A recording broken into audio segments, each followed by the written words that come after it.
going to find ito kinanambal kung nga si a squared minus b squared is equal to a plus b quantity times a minus b quantity. Okay? C na lang. Actually guys, daw, paano silang formula? We have doon naman yung si ano guys, like the square of binomials.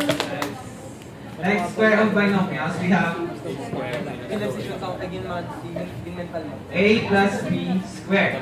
So, paano niya siya ma-expound? So, ang rule is square the first term, then the next term is twice the product of the first and the second term, and the last one, we have to square the last term. So, first we have square the first term, we have a squared.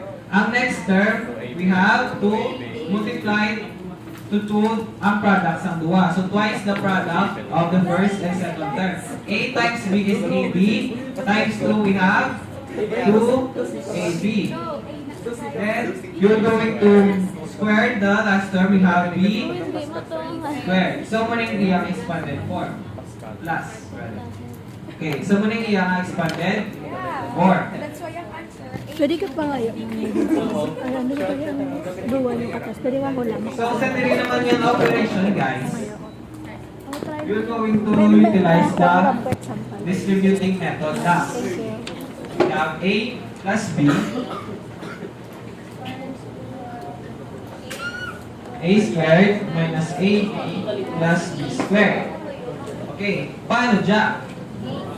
You're going to distribute first the first term sa tanan na term sa next year nga expression. So, balik mo siya A and A. Okay, distribute.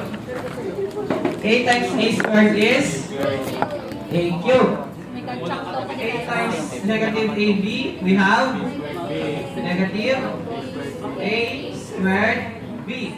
Tamad na. Okay, next A